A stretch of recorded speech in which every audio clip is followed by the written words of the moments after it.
సౌందర్య, అర్చన పెళ్లి చేసుకుందా?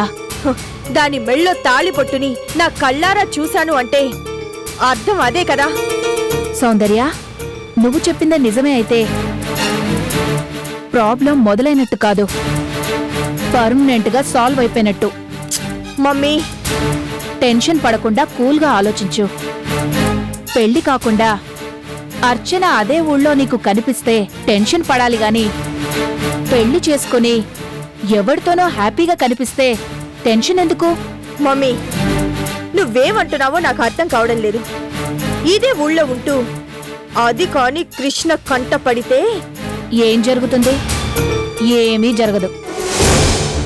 మరో మగాడికి పెళ్ళాం అయిపోయాక అర్చనే కాదు, ఏ ఆడది గతాన్ని గుర్తు తెచ్చుకోదు. గుర్తు తెచ్చుకుని చేతులారా తన కాపురాన్ని తానే కూల్చేసుకోవాలి అనుకోదు. కాబట్టి ఇక నువ్వు నిశ్చింతగా ఉండవు. అంతేనంటావా? అంతకాక ఇంకెంత? సపోజ్ ఏ రోడ్డు మీదో కృష్ణ పక్కన నువ్వు, తన భర్త పక్కన అర్చన ఎదురెదురుగా కనిపించినా కూడా ఏమీ జరగదు. అన్నీ తెలిసినా కూడా ఎవరికి వాళ్ళు గప్చుప్. లైఫ్ అంటే ఇదేనే. Mummy, really your great mom. కానీ నాకు చిన్న డౌట్. ఏంటి? అర్చన ఇదే ఊళ్ళో ఉంది అంటే ఒకవేళ ఆ కోటి రాధా కూడా ఇదే ఊళ్ళో ఉన్నారేమోనని.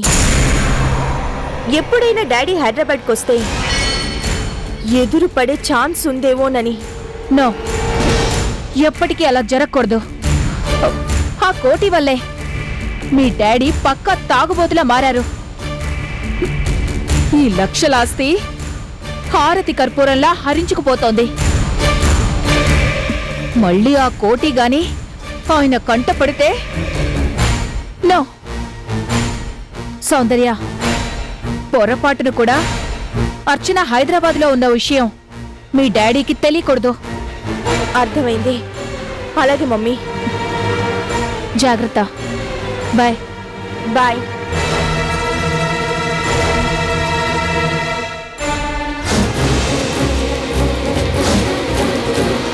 అర్చన, నీ లెవెల్కి నువ్వు ఆఫ్టర్ ఆల్ బైక్ మీద తిరిగేవాణ్ణి కట్టుకున్నా. నా లెవెల్కి నేను ఖరీదైన కారులో తిరిగే కృష్ణని నా సొంతం చేసుకున్నాను. చూసావా, నీ లెవెల్ ఎప్పటికీ నీదే, నా లెవెల్ ఎప్పటికీ నాదే. నువ్వు నా లెవెల్కి చేరాలంటే 7 జన్మలెత్తాలి.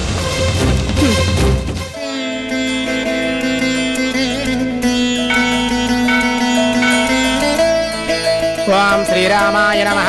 ఓం రామభద్రాయ నమః. ఓం రామచంద్రాయ నమః. ఓం రాజీవలోచనే నమః. ఓం రఘుపంగవే నమః. ఓం జైత్రాయ నమః. ఓం జితామిత్రాయ నమః. ఓం విశ్వామిత్రప్రియాయ నమః. ఓం ధాంతాయ నమః. ఓం శాంతాయ నమః. ఓం ప్రసన్నాత్మనే నమః. జతకండపదాపహృదే నమః. శ్రీ కోదండ సీతారామచంద్రదేవతాభ్యో నమః. కేశవాయ నమః. ఓం నారాయణాయ నమః. ఓం మాధవాయ నమః. ఓం గోవిందాయ నమః. ఓం విష్ణవే నమః. ఓం మధుసూదనాయ నమః. ఓం త్రివిక్రమాయ నమః. ఓం వామనాయ నమః. ఆనందకర్పూర దివ్యమంగళ దివ్య నీరాజనం సమర్పయామి. హారతి తీసుకోండి. ఆనందకర్పూర దివ్యమంగళ దివ్య నీరాజనం దర్శయం. అనుగ్రహ ప్రసాద సిద్ధిరస్తు. పూజారి గారు, ఈ కవర్ ఆ దేవుడి పాదాల దగ్గర పెట్టివ్వండి. అలాగేనమ్మా. ఓం తద్విష్ణు పరమం పదగం సదా పశ్యంతి సూరయః దివేవ చక్షురాజతం తద్విప్రాసోవన్యవో జాగృవాన్ సస్సమిందతే విష్ణోర్య పరమం పదం ద్రవిణోదాద్రవిణసస్వరస్య ద్రవిణోదాసనరస్య ప్రియం సదో ద్రవిణోధారాసతే దీర్ఘమాయు సవితా పశ్చాత్త సవితా పురస్త సవితో ధరాత్త సవితో పరాత్త సవితార్ సర్వత్ర దిగ్విజయమస్తు. మనోసంకల్ప సిద్ధిరస్తు. అన్యోన్య దాంపత్య సిద్ధిరస్తు. సీతారామచంద్ర దేవత అనుగ్రహ ప్రసాద సిద్ధిరస్తు. లల్లి, చాలా సంతోషం అమ్మా. పద.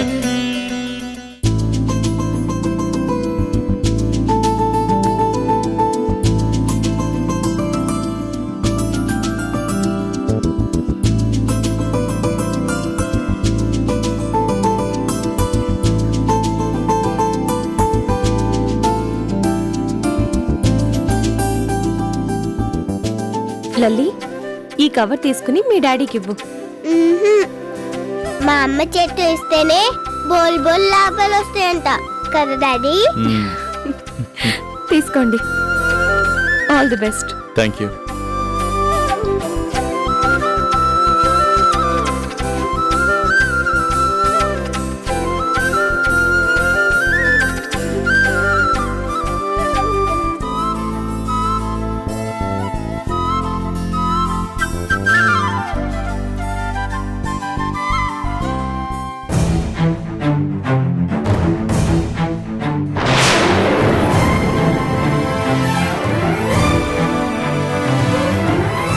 కల్పు అటు చూడు. రామన్నయ్య, అన్నయ్య, అన్నయ్య, కల్పన, అన్నయ్య, ఎలా ఉన్నావు? బాగున్నానమ్మా. నువ్వెలా ఉన్నావు? నేను బాగున్నాను. గోవిందం, బాగున్నావా? బాగున్నాను బావా. అన్నయ్య,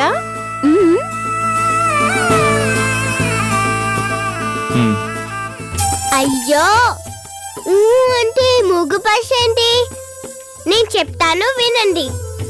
మా అమ్మ అర్చన. అన్నయ్య, వదిన చాలా బాగుంది. వదిన, నేను తెలుసు, ఆయన అన్నీ చెప్పారు. ఏం బావా, అన్నీ తెలిసిన వాడివి, అన్నీ చెప్పేవాడివి, ఇంకెందుకు దూరంగా ఉండటం? అవునన్నయ్య, ఇన్నాళ్ళు అంటే సరే, ఇప్పుడు వదిన కూడా వచ్చింది కదా, ఇప్పుడు కూడా నువ్వక్కడ మేమిక్కడ, ఎందుకిలా? కల్పన, ఎందుకో నీకు తెలుసు. తెలుసు బావా, కానీ ఎన్నాళ్ళు ఇలా? నువ్వు ఇంటికి తిరిగి వస్తే. గోవిందం, సారీ, ఇంకెప్పుడు ఆ టాపిక్ తీసుకురావద్దు. ఏమన్నయ్య, ఎందుకు చెప్పకూడదు? ఒకప్పుడు అందరూ ఎంత సంతోషంగా ఉన్నాం, మరి ఇప్పుడు మాత్రమే. కల్పన, వద్దు. దేవుడి సన్నిధిలో ఉన్నాం, ఆ చేదు జ్ఞాపకాల్ని గుర్తు చేయొద్దు. లలి, పద.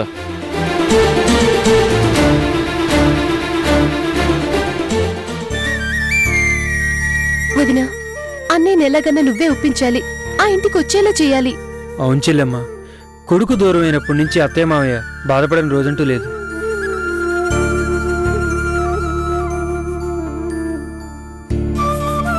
వదినా, పెద్దవాళ్ళు, వాళ్ళు చేసింది తప్పో ఒప్పో, కానీ ఇలా జీవితాంతం దూరంగా ఉంటే చూసేవాళ్ళు ఏమనుకుంటారు చెప్పు? ఎవరిదాకా ఎందుకు? నీకేమైనా బాగుంటుందా? చెప్పమ్మా. వదినా, అన్నయ్య నీకు చెప్పే ఉంటాడు, సౌందర్యొదిన కావాలనే ఇంటిని కురుక్షేత్రంగా మార్చింది.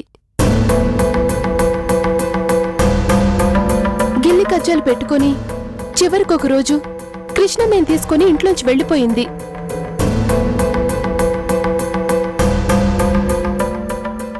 పెద్ద కొడుకు చూస్తే ఇలా, చిన్న కొడుకు చూస్తే అలా. రోజు రోజుకి అమ్మా నాన్న బయటికి చెప్పుకోలేక లోపల కుమిలిపోతున్నారు వదినా. ఇప్పుడు నువ్వు అన్నయ్య లల్లి వస్తే వాళ్ళు సంతోషంతో పొంగిపోతారు. అవునమ్మా, చిన్నదానివైనా పెద్ద మనసుతో ఆలోచించు. అర్చన, వస్తున్నావా? వస్తున్నాను, వెళ్ళొస్తాను. నేను చెప్పింది మర్చిపోకుదునా? అర్చన,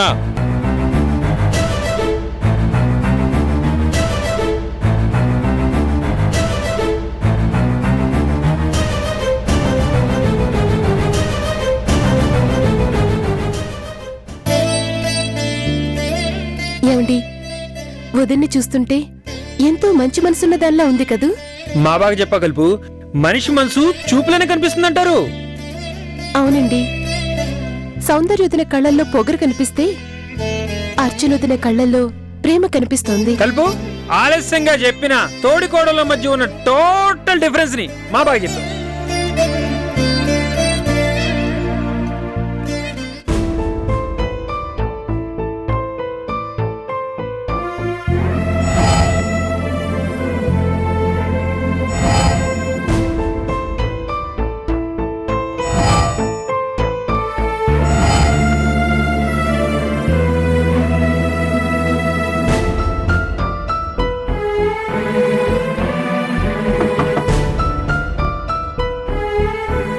ఏంటమ్మా అక్కడే ఆగిపోయావు? లోపలికి రావచ్చో లేదో తెలుసుకుందామని. ఎందుకమ్మా అంత నిష్ఠూరంగా మాట్లాడతావు? ఏమీ చేయలేక. రామ్మా కూర్చో. అంత ధైర్యంగా కూర్చోమంటున్నావు? కోడలు ఇంట్లో లేదా? అమ్మా ఏరా, ఇంత చిన్న మాట అన్నందుకే నీకంత బాధగా ఉందే? మరి కన్న కొడుకులు మీ ఇద్దరు మీకు తోచినట్టుగా చేస్తుంటే మాకు మాత్రం బాధగా ఉండదా? అంటే అన్నయ్య మళ్ళీ పెళ్లి చేసుకున్న సంగతి హా, తెలిసింది. వాళ్ళ పెళ్ళైన చాలా రోజుల తర్వాత. ఏరా, అసలు ఏమనుకుంటున్నారా మీరు మీ గురించి? మీ జీవితాల్లో జరిగే ఏ అచ్చటా ముచ్చట కన్నవాళ్లకు తెలియకూడదనుకుంటున్నారా? లేకపోతే చెప్పాల్సిన పని లేదనుకుంటున్నారా? అమ్మా అన్నయ్య పెళ్లి చేసుకుంది ఎవరినో తెలుసా? ఆ వగలాడి అచ్చనని. కృష్ణ! అవునమ్మా, అన్నయ్యని ఎలా బుట్టలో వేసిందో కానీ. కృష్ణ, తప్పురా. తప్పేనమ్మా. ఆ రోజు పూజని పెళ్లి చేసుకున్నందుకు కాదు, ఇప్పుడు అచ్చనని పెళ్లి చేసుకుని అన్నయ్య చాలా పెద్ద తప్పు చేశాడు. ఒక క్యారెక్టర్ లేని దాన్ని. కృష్ణ, అచ్చన ఇప్పుడు నీకు వదిన. ఆ సంగతి మర్చిపోకు. మర్చిపోవడమా? ఎలా మర్చిపోతానమ్మా? అది చేసిన ద్రోహాన్ని, మోసాన్ని. కృష్ణ, తప్పురా. మీ వదిని అది ఇది అని నీచంగా సంబోధించడం పద్ధతి కాదు అంటావు, అంతే కదా? అమ్మా, మీ అందరికంటే నాకు మాత్రమే తెలుసు అర్చన ఎలాంటిదో. దానికి కావాల్సింది డబ్బు, హోదా, అంతస్తులు, కార్లు, మేడలు. వీటి కోసమే నాకు గేలం వేయాలని చూసింది. నేను కాదనేసరికి ఇప్పుడు అన్నయ్యని మాయ చేసి తాళి కట్టించుకుంది. కృష్ణ, ఇక ఆపు. వదిన అంటే తల్లితో సమానం. అలాంటి మీ వదిన గురించి ఇంత నీచంగా ఛీ! అమ్మా, నువ్వొక్కసారి కాదు 100 సార్లు చెప్పినా అర్చన నాకు వదిన కాదు, కానే కాదు. కృష్ణ, నువ్వు కాదన్నంత మాత్రాన అన్నయ్య భార్య వదిలి కాకుండా పోదు. ఒక్క మాట గుర్తుంచుకో. పూజ పోయిన 5 ఏళ్ల తర్వాత ఇప్పుడు మీ అన్నయ్య మళ్ళీ సుఖంగా ఉన్నాడు. ఆ సంతోషాన్ని నువ్వు దూరం చేస్తే ఆ దేవుడు కూడా నిన్ను క్షమించడురా. ఓ, ఈ మాట చెప్పడానికే పని కట్టుకొని ఇంత దూరం వచ్చావా? అవునరా, ఈ మాట చెప్పడానికే వచ్చాను. ఎందుకో తెలుసా? ఒకప్పుడు నువ్వు ఇష్టపడిన ఆడది ఇప్పుడు నీకు వదిన. మీ అన్నయ్యకు భార్య. తప్పో ఒప్పు, జరిగిందేదో జరిగిపోయింది. కానీ ఈ నిజం బయటపడితే మాత్రం ఖచ్చితంగా వాళ్ళ కాపురం కూలిపోతుంది. అన్ని నిజాలు అందరికీ తెలియాల్సిన అవసరం లేదు. నేనేం చెప్పాలనుకున్నానో నీకు అర్థమైందనుకుంటాను. అర్చన గతం గురించి అన్నయ్యకి చెప్పకూడదు, అంతే కదా? అంతేకాదు, అర్చన్ నువ్వు నీ వదినగానే చూడాలి, గౌరవించాలి. చెప్పరా, ఈ తల్లి ఆవేదనని అర్థం చేసుకున్నానని చెప్పరా కృష్ణ.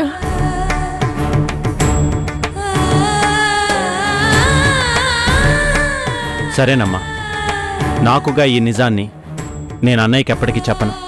చాలురా, ఈ ఒక్క మాట చాలు.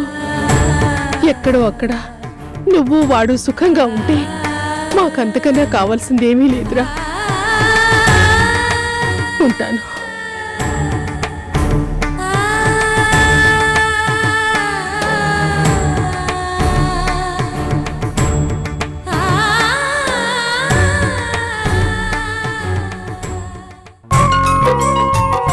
ఆకు పాకు కరేపాకు దామ్ దూమ్ దిష్. పింకీ, నువ్వు కళ్ళ గంటలు కట్టుకొని మమ్మల్ని అందరినీ పట్టుకోవాలంట. ఓ, పట్టుకుంటాను. ఓ కాదు, పట్టుకో చూద్దాం.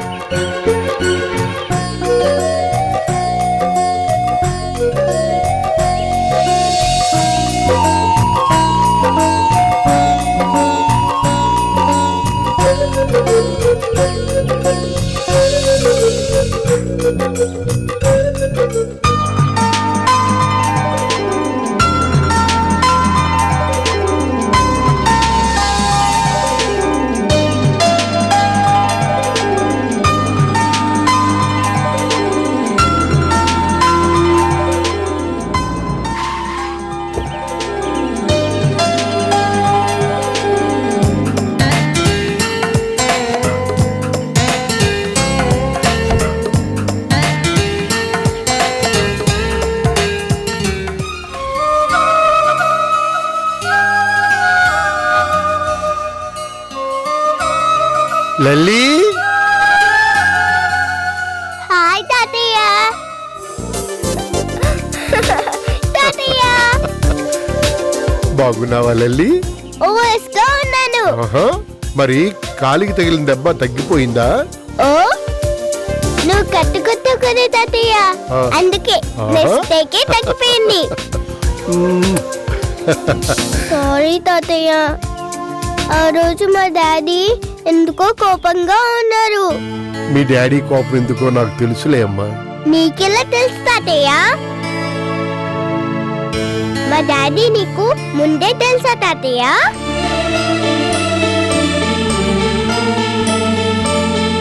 చెప్పు తాతయ్య. ఎందుకు తాతయ్య నవ్వుతున్నావు? ఎందుకంటే ఏమి లేదులే, నీకోసం చిన్న గిఫ్ట్ తీసుకొచ్చాను. గిఫ్టా? ఎందుకు? ఈరోజు నా బర్త్డే కూడా కాదే. నేనే నీ తాతయ్యనని ఎలా చెప్పనమ్మా? మాట్లాడవేం తాతయ్య? ఈరోజు ఏంటి స్పెషల్? ఈవేళ నన్ను తాతయ్య అని పిలిచావు కదా, అదే స్పెషల్. Oh I see. అయితే ఓకే. అయితే ఇది తీసుకో. థ్యాంక్ యూ తాతయ్య.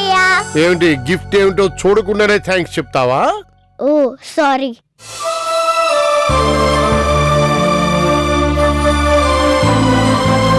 వావ్, టెడ్డీ బేర్ ఎంత బాగుందో. థ్యాంక్ యూ తాతయ్య. థ్యాంక్ యూ చెప్పేది ఎలాగేనా? మరి ఆ, ఆ, మ్, ఆ. 2 థ్యాంక్స్ చాలా. మ్హూ. 1,00,000 థ్యాంక్స్ చెప్పిన తనివి తీరదమ్మా. లల్లి ఇంకెంతసేపు? 1 మినిట్ వస్తున్నా. తాతయ్య నా friends waiting. Bye. Bye. Lalli మాట, ఆ రోజు నువ్వు మీ ఇంటికి వెళ్ళాక మీ డాడీ నా గురించి ఏమైనా అడిగాడా? నీ గురించా? ఏం అడగలేదే. ఎందుకు తాతయ్య? అబ్బే, ఊరికి అడిగాను అంతే.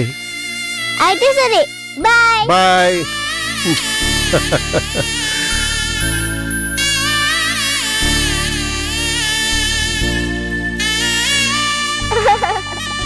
ఇదిగో మా తాతయ్య తెచ్చారు. ఎంత బాగుందో చూడండి. చాలా బాగుంది.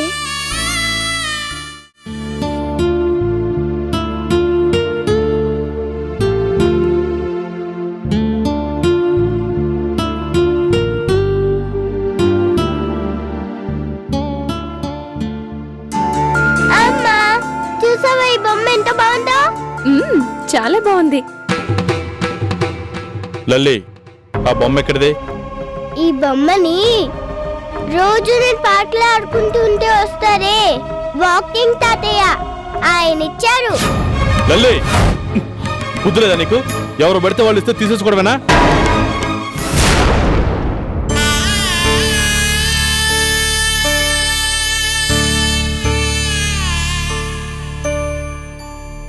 అది కాదు డాడీ. Shut up!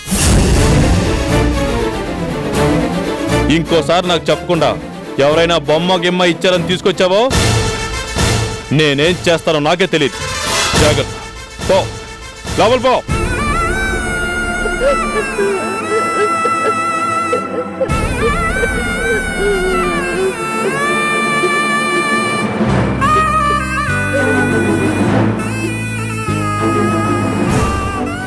వాకింగ్ తాతయ్య ఇచ్చారట. వాకింగ్ తాతయ్య చా. ఏంటండి ఇది? ఇంత చిన్న విషయానికి అంత సీరియస్ అవ్వాలా? అర్చన, నీకు తెలీదు, ఇది చిన్న విషయం కాదు. చిన్న విషయం కాక ఇంత గొడవ చేసేంత పెద్ద విషయమా? ఆయన ఎవరో పార్క్లో లలిని రోజు చూస్తుంటారు. చిన్నపిల్ల కదా అని ప్రేమతో ఏదో బొమ్మ గిఫ్ట్ గా ఇచ్చుంటారు. అంత మాత్రం దానికే మీరు లల్లి మనసు చిన్నబుచ్చుకునేంతగా తిట్టాలా? కేకలు వేయాలా? నెమ్మదిగా చెప్పొచ్చుగా. అర్చన, ఆ బొమ్మను లల్లికి ఇచ్చింది ఎవరో తెలిస్తే నువ్విలా మాట్లాడవు. చెప్పింది కదా ఎవరు వాకింగ్ తాతయ్య అని. ఆ వాకింగ్ తాతయ్యే మా నాన్నగారు. అంటే ఆయనకి లల్లి తన మనవరాలని తెలిసే ఆ, తెలిసే తెలిసే తెంచేసుకున్న బంధాన్ని మళ్ళీ మళ్ళీ కలుపుకోవాలని చూస్తున్నారు. నిజంగానా నిజంగానా అండి?